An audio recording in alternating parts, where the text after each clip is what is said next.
Salut tout le monde!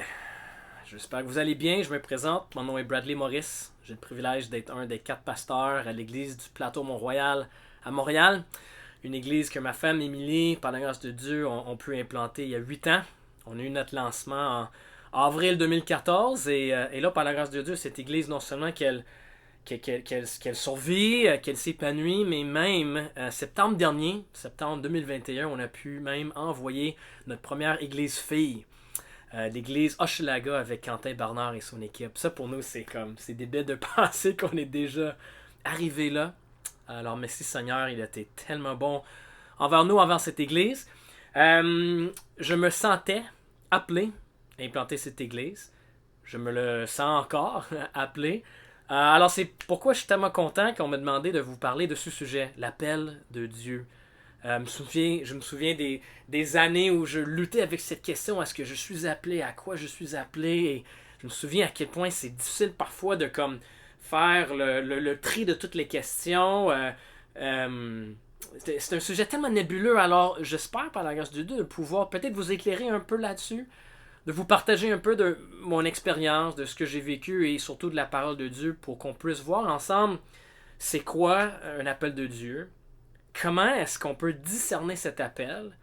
Mais là, dernièrement, vous donnez des questions pour réfléchir. Est-ce que je suis appelé à implanter une église ou peut-être faire partie d'une implantation d'église? Alors, je prie pour nous, pour qu'on puisse avoir la bénédiction de Dieu sur ce qu'on va discuter ensemble. Seigneur Dieu, merci que même séparé, l'Esprit Saint est à l'œuvre et on demande qu'il agisse puissamment à travers ce court temps ensemble, pour que ce que j'ai à dire puisse encourager, diriger, orienter mes frères, peut-être même sœurs, pour voir et savoir ta volonté.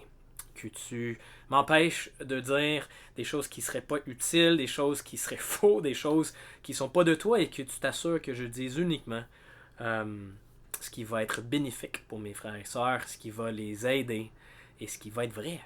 Alors Seigneur, bénis notre temps, on te demande au nom de Jésus. Amen. Si vous l'étiez en personne, je pourrais faire comme on fait souvent dans les conférences, vous faire lever la main si vous êtes quelqu'un qui réfléchit à devenir pasteur ou implanteur ou juste faire partie d'une équipe ou whatever. Mais là, j'ai pas ce privilège-là, fait que je sais pas qui écoute ou où vous vous situez un peu dans cette question-là. Mais je vais commencer en disant juste une chose. L'idée de se sentir appelé à son travail, ça, mes amis, ça c'est un privilège pour tout chrétien.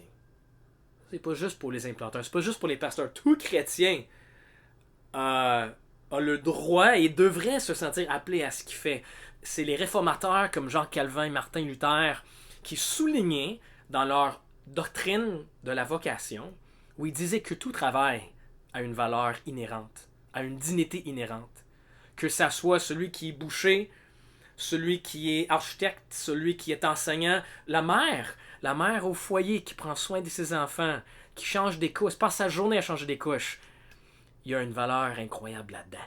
Alors je dis ça simplement pour enlever cette idée fautive de dire que les pasteurs implanteurs sont ici aux yeux de Dieu, aux yeux de l'Église, et là ensuite on mettrait quoi, les travailleurs sociaux, ensuite les enseignants. Il n'y a pas cette hiérarchie-là. La doctrine de la vocation dit que chaque travail a une valeur inhérente. Alors, quand on parle, et ce qu'on va dire par rapport à l'appel, c'est pas juste pour les pasteurs. Mais, c'est particulièrement important pour les pasteurs, pour les implanteurs, parce que d'avoir un sentiment d'appel très fort va vraiment aider pour quand les défis viennent. Et quand les défis viennent, vous allez devoir vous ancrer. Vous allez voir votre appel comme un ancre solide. Merci. Mon bureau, les amis. Ça va être un ancre qui va vous aider quand l'épreuve vient. Alors, comme j'ai dit dans ma prière ou dans l'intro, on va commencer avec la question « Qu'est-ce qu'un appel? » Vous savez peut-être que bibliquement, il y a 2 manières que l'appel de Dieu est utilisé.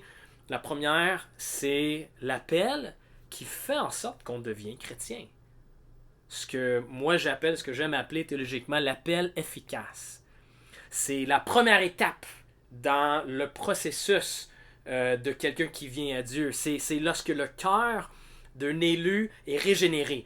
Il entend l'appel efficace, le cœur de l'élu est régénéré, sa volonté est libérée pour pouvoir répondre à Dieu, et là il peut ainsi dire « Oui, Seigneur, je te confie ma vie, je me répands de mes péchés, mais je place ma foi en toi. » Et là, on appelle ça la conversion. Donc, l'appel efficace que l'élu entend, ça c'est la première étape. Et si tu es chrétien aujourd'hui, c'est parce que tu as entendu cet appel. Mais il y a une deuxième façon que le terme est utilisé dans la Bible et qu'on le voit, et ça c'est quand Dieu appelle des gens pour une tâche. Ézéchiel, Isaïe ont été appelés pour ça. Paul a été appelé sur le chemin de Damascus. Damas, je pense, on va dire Damas. Il y a eu des appels pour des tâches, pour des ministères. Mais ce qui est tough, c'est que pour nous aujourd'hui, on ne vit pas à une époque où on est appelé peut-être de la même manière. Fait que l'exemple que je veux souligner pour nous, pour un appel que je pense est tout à fait approprié, c'est Esther. Je ne sais pas si vous avez déjà pensé à Esther comme modèle pour ça. À l'Église du Plateau, on vient de finir une série de prédications sur Esther. Fait que c'est pour ça que c'est vraiment comme dans mes pensées. Si vous avez une Bible avec vous, tournez rapidement à Esther, chapitre 4, verset 14. Je donne un instant pour le trouver. Esther vivait dans un contexte qui était très semblable au nôtre. C'est-à-dire, c'était pas une époque ou un moment historique où il y avait beaucoup de miracles, où Dieu se présentait de manière flagrante, manifestation miraculeuse. En fait, vous savez même probablement que dans le livre d'Esther, le nom de Dieu apparaît même pas. Mais, je pense, on dirait que Dieu avait appelé Esther afin qu'elle devienne reine, afin de sauver le peuple juif. Et j'aime tellement comment Mardochée décrit l'appel de Esther en Esther 4, verset 14, quand il dit « Qui sait, peut-être est-ce pour une circonstance telle que celle-ci que tu es parvenu à la royauté. » J'aime tellement comment c'est dit. Qui sait? Mardochée dit pas « Ah, tu es appelé par Dieu, j'ai fait un rêve, je le sais à 100%. » Non, il n'y a pas cette certitude-là. Esther ne l'avait pas non plus. Ça, on a besoin de l'entendre afin de démystifier c'est quoi un appel. Si mes amis, vous attendez après un signe miraculeux, ou si vous attendez après un rêve, ou de lire dans les nuages, vous risquez d'attendre longtemps.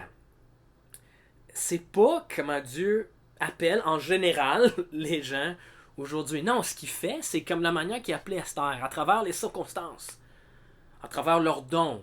Tu sais, Esther était belle. Et c'est ça que Dieu a utilisé pour qu'elle parvienne à devenir reine. J'aime tellement comment Mardochée voit l'appel d'Esther. Et ça nous donne, je pense, un petit modèle pour comment on peut voir l'appel de Dieu aussi. De regarder les choses autour de nous, puis de discerner à la lumière de tout ce que je vois en moi, autour de moi. Peut-être je suis appelé. Qui sait si je suis appelé? Mais parce que je pense que c'est possible, je vais aller de l'avant. Deuxièmement, comment est-ce qu'on peut discerner un appel de Dieu? Il y a deux facteurs à prendre en considération quand on veut discerner si Dieu nous appelle à quelque chose. Il y a premièrement un appel interne.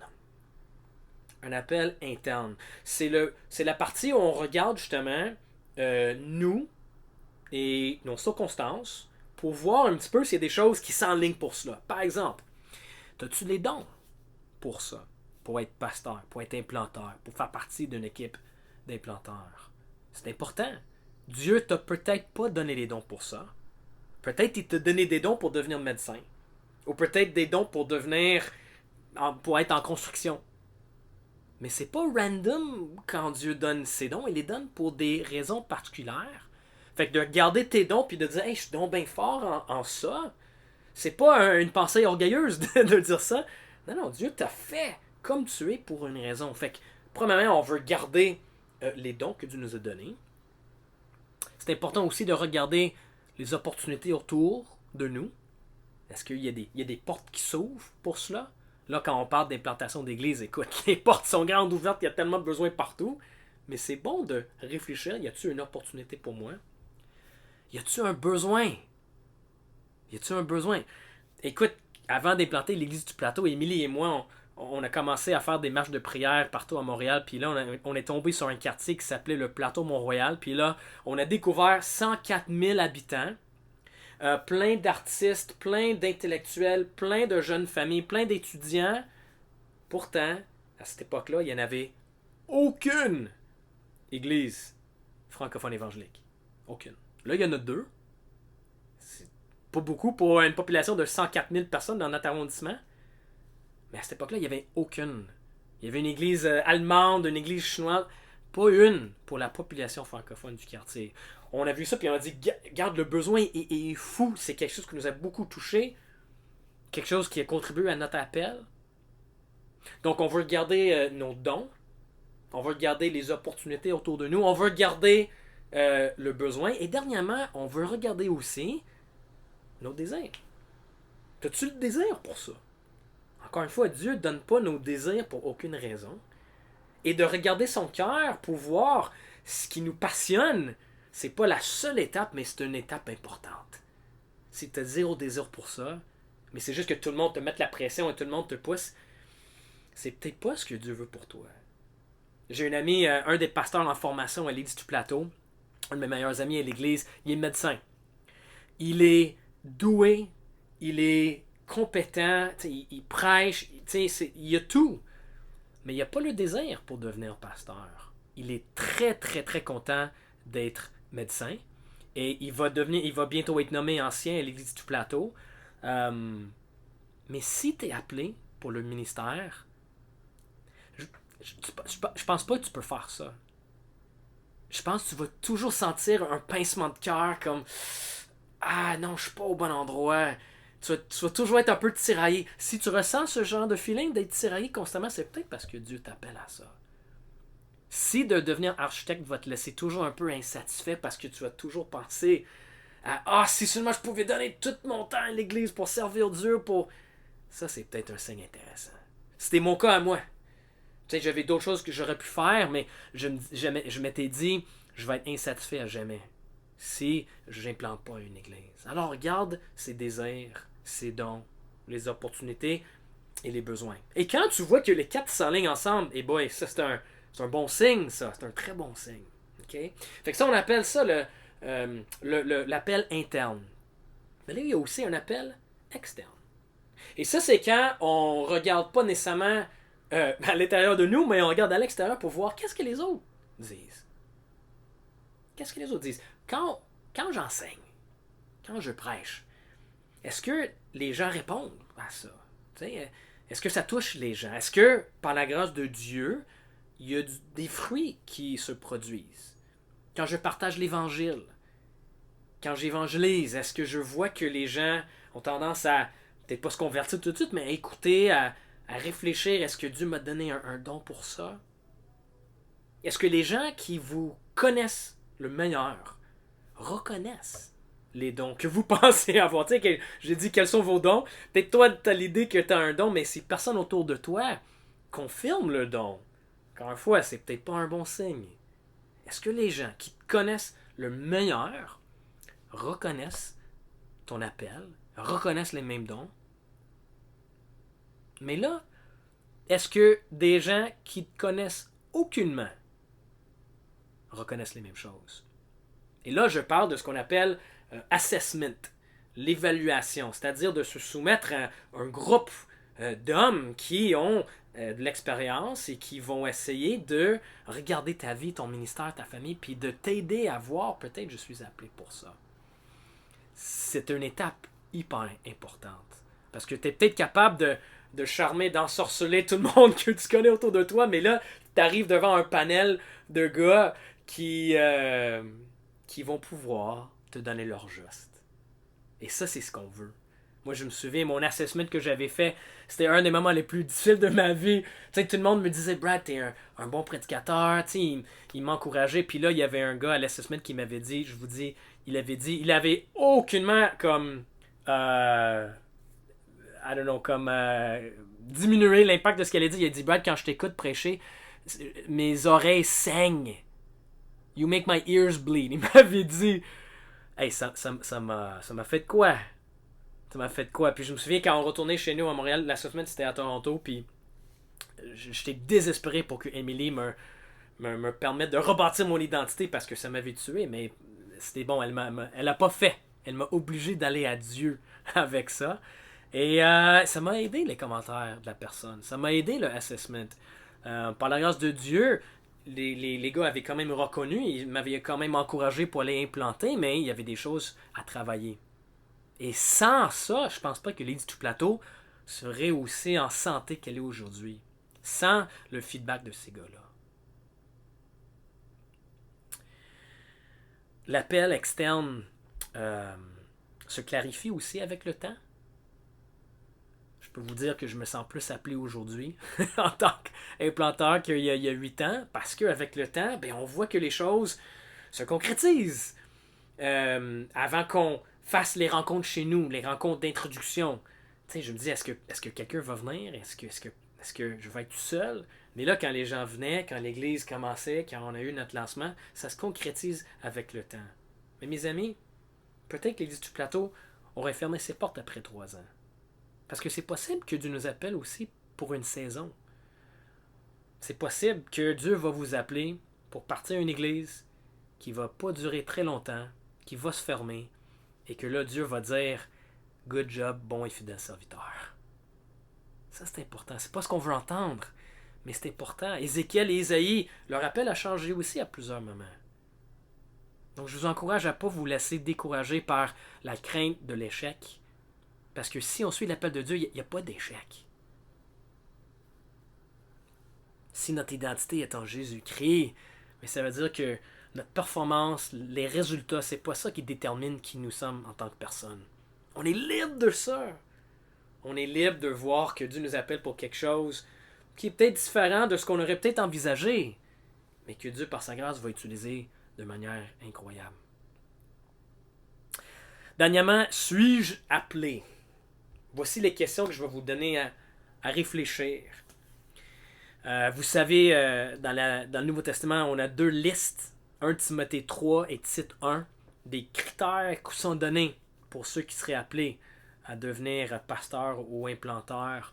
C'est important de garder ces listes. C'est intéressant parce que les critères dans ces listes-là sont rien, il n'y a rien de fou là-dedans. C'est en fait des mêmes choses que tous les chrétiens devraient voir dans leur propre vie. C'est juste que celui qui est appelé au ministère a besoin d'avoir ces choses-là dans sa vie de manière plus remarquable, de manière plus constante, pour être un modèle, pour être un exemple à suivre pour le reste de l'Église. Donc, en regardant ces listes-là, est-ce que vous voyez cette piété? Est-ce que vous voyez ces choses dans vos vies? Deuxièmement, est-ce que ce désir est en toi depuis longtemps? Moi, je prie que Dieu suscite un désir dans plusieurs pendant cette conférence. Mais c'est important de laisser le désir mijoter un petit peu. C'est pas quelque chose qu'on veut décider sur le spot. Est-ce que le désir a été en train de mijoter en toi depuis un bout? Pour les gars mariés, hey, est-ce que ta femme est avec toi là-dedans?